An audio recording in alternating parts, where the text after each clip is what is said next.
So, I mean, I could hit the hot points, say potholes and stuff. I'll tell you the way I would approach the project of getting our city on the right track. The first thing that needs to be done, and we can do more than one thing at once, our comprehensive master plan and historical action plan have not been updated in the master plan in 18 years. That's supposed to be the touchstone that all of our decisions go back to. The last time that was done, there was a flurry of energy. That's where our UDC came out of. That's where the historical district came out of. That project hasn't been touched in 18 years, and we're suffering for that. It's supposed to be the picture on the puzzle box, and that's changed a lot in 18 years. So I've proposed an initiative called Blanco at 100. In 16 years, we'll have our 100th anniversary as a city. And by then, that tsunami will have washed over us. What will we look like then? I would like to bring the community together to articulate our vision of what keep Blanco Blanco. What does that mean? I mean, potholes are a part of Blanco. We don't want to keep that. So to have the community articulate what are our vision, what are our goals, what are we trying to accomplish, what do we want Blanco to look like when it's all said and done. So that needs to be done, and out of that we can update. The UDC needs to be updated. It's a mess. It's a tangled mess that only helps outside corporations. We can streamline that. We can bring a lot of people involved to get that picture on the puzzle box. A development like Seven Oaks shouldn't even be proposed because it doesn't really fit. It doesn't work for us, and we can do a lot from that. Infrastructure, decisions need to be made. We need to get the plan in motion. There's been a lot of good work done by our CMAC committee. I've talked at length with Mike Rieken and O.J. Armstrong. Some good work that's been done. We need to get that on track. We need to pull the trigger. We need to bite the bullet. We need to get that done.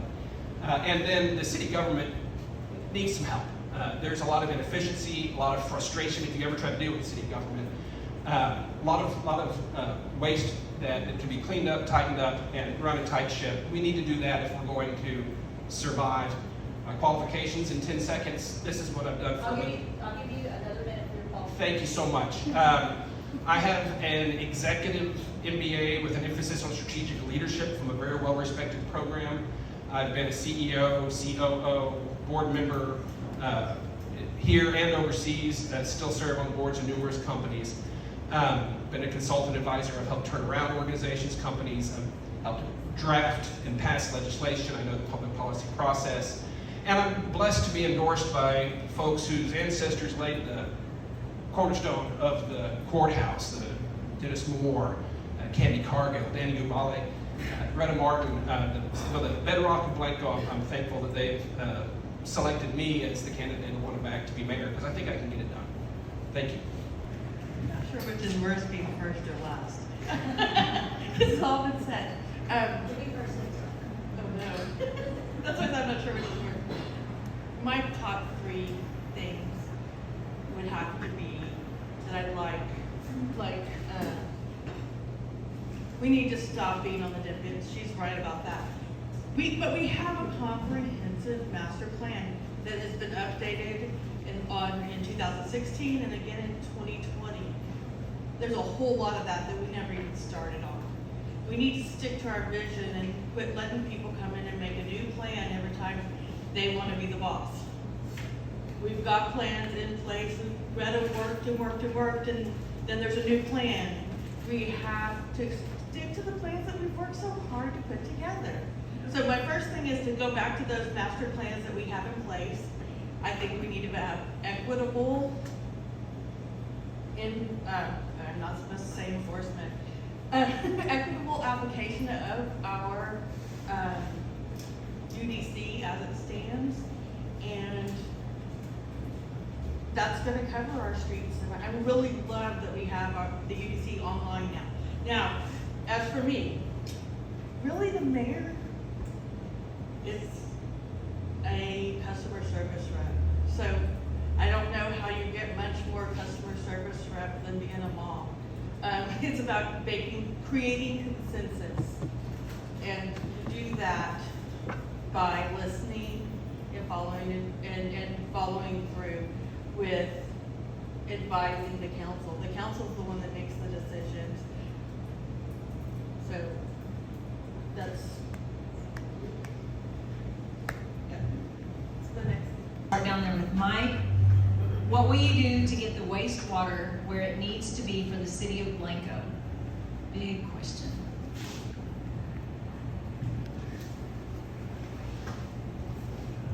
Thank you. That's a critical question. As Ryan pointed out, we can only, I was toured the facility just the other day, asked the head of Infomark how many more houses we can hook up. He said about 250 with our current system before it kicks into a very expensive process of having to plan the next generation. And we have at least 150 that we owe sewage treatment sewage service to that aren't hooked up yet. That leaves about 100. Plus, with the developments that have been approved up here, they're putting 30 some odd houses. Even if Seven Oaks is just kept to their 64 houses that with current zoning, that maxes out our system as it currently sits. There's not a whole lot more that can be done to milk more out of our existing facility. We can dig the holding ponds a little deeper, put the retaining walls up. One thing that I'm going to approach Real Ale about, they dump their water when it's done into our sewer system. It's about 10 to 15% on average of our capacity goes, and they do a good job of filtering it before. There was pretty clean water coming in, but that's 10% of our capacity or more. That's a huge amount. It's very feasible to put in there's modular treatment plants that you can put, that's pretty darn affordable, to put one there and see where you make an arrangement with the farmer around. There's plenty of open land to get all their wastewater off the city system. That's a quick fix. It's very reasonable that I think we could get done. That would add 10 to 15% capacity overnight to our existing system. But beyond that, there's a lot of hard decisions that need to be made. Our current facility is pretty much maxed out. Not a lot more water. They should start dumping a lot more water in the river, which I think is a non-starter. So yeah, I mean, I would. Another one is fixing, when we do our infrastructure, a lot of rainwater gets into our system. It shouldn't. That can flood our system pretty quickly in a rainstorm. So fixing that, getting Real Ale off, and milking a little more out of there. So we have to do a whole new system.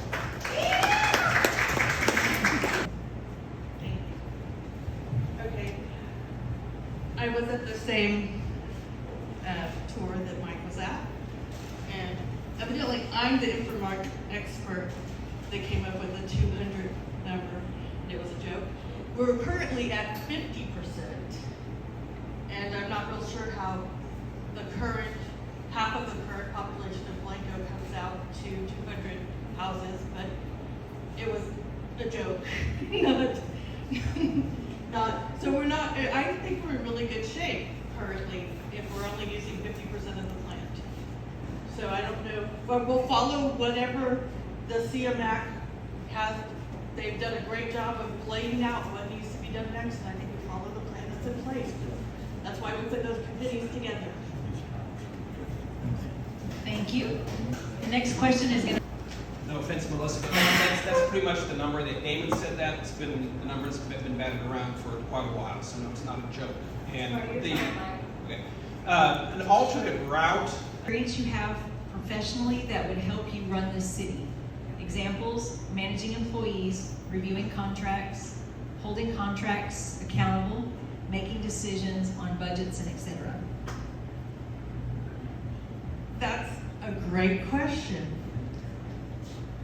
I've been running a successful, thriving business for 20 years, but let's go back to what the duties of mayor are, and none of those are in the duties of mayor. The duties of the mayor are to oversee, the employees is on there, but I don't know, I've lived life, I've overseen contracts as an executive, account executive for Pesro. I oversaw, I'm obviously not a seasoned public speaker, but I have overseen contracts, I have overseen employees whenever I worked for Pesro. I've done those things. I've also been involved in my family and in this broader family. But I'm going to go back to the duties of the mayor. Don't include doing all of that. There's a reason that we have seasoned professionals hired. And my job would be to manage the seasoned professionals that we have hired. Thank you, Melissa. This is your plans and intentions of getting the roads to a drivable condition.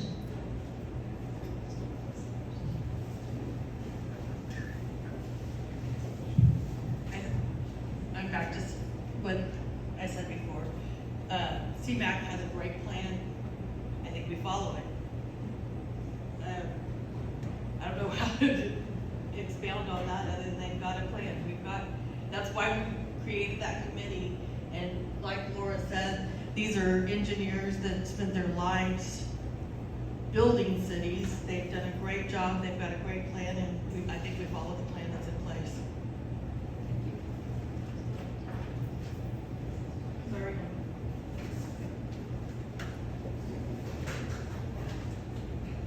Thank you so much. I spent considerable time with those folks on the CMAC committee, good people, all of them. They see themselves as, I mean, their task is to research and advise. So there is a draft that O.J. Armstrong put together that's a good plan, but it hasn't been officially proposed or adopted. But it's a good starting point for sure. You know, if they say the road to hell is paved with good intentions, and it's too bad that doesn't work here, we'd have great roads. There's a lot of people with good intentions that have been involved in a long time, but our roads have been terribly neglected. The problem is the infrastructure underneath them has been neglected too. And it really makes no sense to go and repave a road when there's water leaks underneath it. And there's water leaks everywhere. We lose 27% of our water every month out of these leaking pipes. And the sewer lines are pretty horrific as well. I have firsthand experience trying to get connected to the city sewer. It's not fun. We're gonna have to bite the bullet. I mean, all they say, our grandkids will have to pay for this if we do this now. Well, we're the grandkids, and we have to pay for it. These have been neglected for far too long. And we need to get any plan that's going to be implemented is going to be at least a 10-year plan. And we need to prioritize those trunk areas first so we can dig up the streets, replace what's underneath it, and then go on triage priority by priority. Once we get that done, every other town on earth, it seems, is on a rotation 10-year plan where 1/10 of their streets are redone every year, and it's just maintenance after that. But we need to bite the bullet. We need to make some tough decisions. There's going to be bond issues. I mean, that we have to pay for this. And so again, it's tough decisions to be made. Some firm leadership needed to get it done right. There are some creative ways to do some of the funding, but ultimately it's going to fall on us. And that's what we're faced with. We're the grandkids that have to pay for it. And so, get in there, get the right plan, find the best creative strategies, get the right people involved, give them the tools they need, and let them run with it. That's what we have to do. No offense, Melissa, but that's pretty much the number. Damon said that. It's been the numbers have been batted around for quite a while, so no, it's not a joke. And an alternate route. Each candidate will start here with Melissa and go down. Where is the water coming from? Okay, I'm reading from cards, okay? Where is the water coming from? Do not say Canyon Lake. Do you support the growth pending in Blanco? And why? We don't know where the water's coming from. That is we're at critical level on that. We have to put a kibosh on the building and the development. But we just don't know where our infrastructure is coming from. I don't know how we do that legally, because if we don't have how long was the hold that you just came off of? We have to follow the UDC, and we have to follow the rules that are in place, but I'm not in favor of any huge developments within the city limits. And we don't know where the water's coming from. I'd like to see a plan put in place where there's rainwater recovery, but that's a long way down the road before we can run that through the system and get it to where it's a workable plan. Would you ask that question again? We know exactly where our water's coming from. We buy the rights to 600 acre feet a year of water from GBRA, Guadalupe Blanco River Authority. That does come out of Canyon Lake. We use currently, 320 some odd thousand whatever acre, we only use about half of what we can at a Canyon Lake right now. We pay a private company to get it here for us, and that's a big issue. And we see what happens when they have a pipe break. I mean, we had to truck water in for how long after that pipe broke during that big freeze. We also have the rights to pump 600 acre feet a year out of the river, but that's seasonal as well. We've seen times where that goes dry. Right now, our water system is hanging by a thread. There are plenty of scenarios, and we've already experienced one, where we'll go dry. And we can't rely on that going forward. There's some alternatives. For one, Johnson City is on the Ellenberger Aquifer. We're on top of that aquifer as well. It's about 1,000 feet down, and it wouldn't affect the river at all. We could explore, if we can get down to the Ellenberger Aquifer, that could support a whole city right there. Again, it supports Johnson City right now also. Rainwater's great. I think it's good to shift where we can, like Milam and Green. They don't like the city water, the way it's treated and the temperature that comes in. They don't have enough land to put in a well, but if we could, they can get a permit if we can help them justify that, and that would take them off the water system, give them a better quality water for what they need, and be less of an impact on us. But we know exactly where our water is coming from. There's several other wells around that the city already owns that could augment that. Studies being done to see if it will impact the river. If it doesn't impact the river, we can start using that as a backup as well. As far as growth in town, we can't stop. Once the land is zoned and platted, and as long as they follow the UDC, we can't stop that growth. So I'm not in favor, of course, of big developers coming in and bulldozing stuff and putting all this stuff up. If we're going to do more growth and development, let's put it on the outside edge of town so that we can benefit from it without impacting the city center. But all that comes into play when we map out our comprehensive master plan. But no, I want to keep Blanco, the hometown where I moved to raise my kids. I want my grandkids to be raised in this quiet, peaceful community. Thank you. Candidates, what is the most pressing problem facing Blanco, and what is your solution in the fewest words possible? That's what it says. All right, we'll start here with Melissa. Infrastructure, follow the plan that CMAC has put out. I would say ultimately all of our current issues that we're facing stem from a long-term lack of visionary, unifying, decisive leadership. And I intend to help empower and provide that. We haven't hit on law enforcement whatsoever, and I know, and not just because I'm sitting next to the chief, but this guy has a battle every day of losing officers to departments 20 minutes away because he can't pay them. I know we got infrastructure issues, I know we've got water issues, I know we've got all these other issues. What are we gonna do to make sure that this guy doesn't lose an officer every month? So the question was funding for officers to keep those officers here in Blanco. Is that a question for everyone or? Everybody. I could not be happier with the work that our chief has done, and I will support him in whatever way that I can. We need law enforcement.